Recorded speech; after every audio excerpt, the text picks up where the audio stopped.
There was a time when we sat around and we said, what's going to happen to this place? So in 1964, I came to Kingsway. I found myself unable to sit in my seat because I had, as they use in spulkes in the Yiddish expression, and I was always standing at the door and doing things.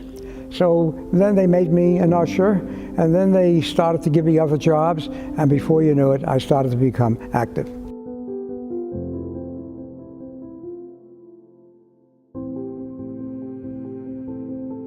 I've been a member of Kingsway since 1988, was probably asked to come on the board a few years later. I was asked to be the youth chairperson, and I have been the youth chairperson ever since, even though I'm now a grandmother. My activity in the shul over the years was in the finance department before Neil Peters took over. Introduce yourself, Neil. Okay. My name is Neil Peters. I am a former treasurer. When did I join the board? I think I was drafted 25 years ago. I was also active at the board, had a lot to say. Jesse is over 90, and he's been here a very long time, and he's been very helpful to the synagogue.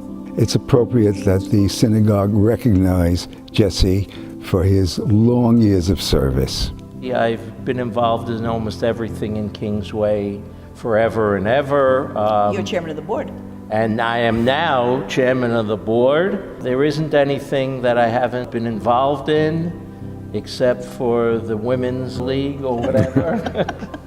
And I'm the general greeter at Kingsway when people come in. I like to chat with everyone. And everybody loves you. And everybody loves me. I am vice chairperson of the board. I joined Kingsway about 25 years ago when my son told me we're going to Kingsway because all his classroom friends go to Kingsway. I am also the attorney, in-house attorney for the shul, and I believe I am the enforcer of discipline here and probably the biggest troublemaker behind the scenes. We are the shul with a pool, so not only is there a very nice indoor pool downstairs, but there was also a steam room. We did not know that. But by the time I think we got involved, most of that was gone. I actually heard stories that Eleanor Roosevelt came here. Haya Bromwitz told me that. Oh, wow. Because there was a bond drive here for Israel, and she was the guest speaker. So this was a very active, powerful shul in the neighborhood. We moved to East 31st Street in 1956. It was a wonderful shul at that time. It wasn't quite as orthodox as it is today. My grandfather called it Nishtahin and Nishtaher. There were very wealthy people here. By the time we arrived, there were not. We had to carry financially among ourselves a lot of the shul. Money was hard to come by. We had mortgages we had to pay off. There was one point when we were even very, very seriously considering developing the property. It had gotten to a point where we were losing members. At one point, there was a fire down in the basement. It was in not good shape. What we used to have, those windows were covered with drapes. And eventually they were taken off because they were getting moldy and money we did not have. I was asked to assume the position of the rabbi of this community. It was at a time when the shul was considering selling the shul building. Membership was dwindling at the time. And I said, really, I'm glad nobody told me that when I was hired. I don't think that people today can really appreciate the dire straits that we were in when somebody calls you at 10 p.m. and says, Alice, we can't make payroll this week. It's very, very scary. Alice Louboutin was chairman of the board at the time, and nobody wanted to be a president. I was the first woman ever to be chairman of the board at Kingsway Jewish Center. They said, oh, don't worry, you will only have to chair the board meetings. But then one day, we had no more president at Kingsway, and nobody wanted to be president at Kingsway, so sort of by default, I did a lot of the presidential stuff. She continued on as running the shul in an excellent manner. Over the course of different calamities, I took on more responsibility. I wasn't the treasurer right away, but events happened that caused me to take that reign. About 15 years ago, Neil Peters was a treasurer here. The fiscal rigor that Neil brought to the financial side of things put the shul back on a better path. The shul, of course, now is bustling, and we have tremendous amount of repairs that had to be done, taking the building apart because of leaks and everything else. And all what you see here, all this beauty, is all something that we haven't only in the last few years. They improved tremendously, and I think they're doing a fantastic job. Over the course of these 10 years, we've, thank God, seen some wonderful growth in so many ways for the shul, and we're looking forward to many more years of growth for our community. When you see the myriad of activities that we have, well-attended, full, people in the neighborhood talking about Kingsway, that's how we know that we've succeeded. And not to brag, it's evidence of goals that we've set our sights on and goals that we've achieved. I walked here just to meet my friend one Shabbos one morning, and I just fell in love instantly as soon as I walked in. This is a place where you can find almost any people whose beliefs are strong, but whose practices may be varied.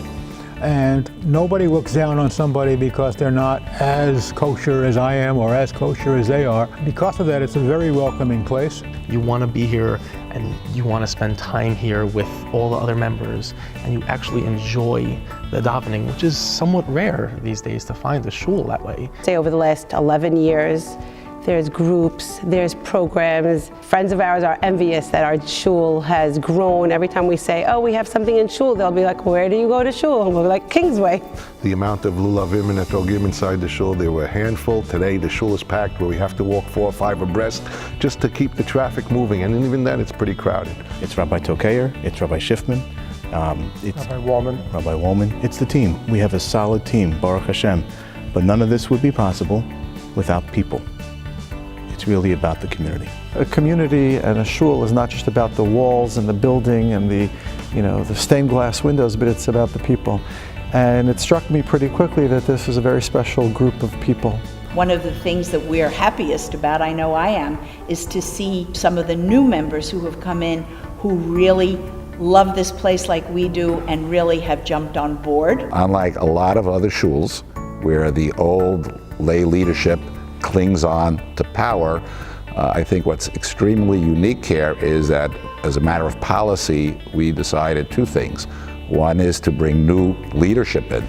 We're being honored because of our past service. We weren't thrown out. We stepped down and said it's time to bring new leadership in. Each and every year, as we have a rotating board, we always look to bring somebody young. So I think we've set ourselves up for a future, and I hope we're here for the 100th.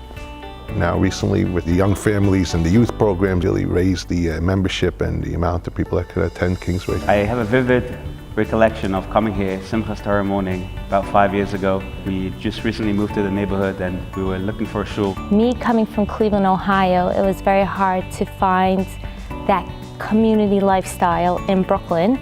It's very rare, and then coming here, Simchas Torah, I just remember seeing the warmth, they're dancing with the kids. I just couldn't understand where was I all these months, why didn't I know about the shul, and we had such a positive experience. It was something, I don't know. Magical. It was magical. It was very magical just to see it, and it reminded me of home, and I remember coming home from shul, and I told Shlomi, that's it. I think we found our shul. Had everything I was looking for. Like I wanted something, I didn't like it in Brooklyn, and then all of a sudden I came here and everything made sense. This is everything I needed. There's a certain way of life, I guess, that I want my kids to grow up in, and Kingsway really is a mold for them. Something similar to what I've grown up in my life. I would love for them to continue my path and grow up in also a similar shul to Kingsway. What I like to call a no bregas shul. Even if I might not be the best friends with the person sitting next to me or across from me in shul, but culturally speaking, this is not a shul where fights break out. It's a shul where people work hard to make sure that we're all getting along together. And that is the most essential foundation for Torah living, which is the Ben Adam L'Chavero. It is on that foundation that our Ben Adam Lamakom is built. I hope that our kids continue coming to Kingsway and always getting to enjoy, as they grow older, all the things that the shul has to offer, no matter how old they are, that they always want to come back. Not like how we felt that we didn't want to go back to the shuls that we grew up in because they died out. We hope that this shul keeps on going so that they always have it to come back to. The Rabbi Emeritus, Rabbi Milton Poland, used to always say that the life of a synagogue is 60 years because you have a group who comes in, who builds it, and then it flourishes, and then it goes down. So the fact that we are here after 90 years is nothing short of a miracle. We have really outlived a lot of congregations. It's a home for our kids, a home for our family. Our son's bris was here, so it's just fun. It's a great place to be. People don't believe that this exists here, but it really does exist. I have one saying that I always like to say that I've used more on one occasion, is that a corporation is only as good as the sum of its parts, and that's Kingsway in a whole. Of course, it's not just a shul where you come in and you daven and you go home. It's, Kingsway Jewish Center. It's a center of the Jewish life. It's a center of the neighborhood. It's involved. It's all day long, morning, afternoon, and evening, weekends, holidays, Yom Tov, summertime. There's always something going on. So it's really not just coming and going. It's really part of your life. There's no good words that are good enough to be said about everybody's activity and progression of this shul.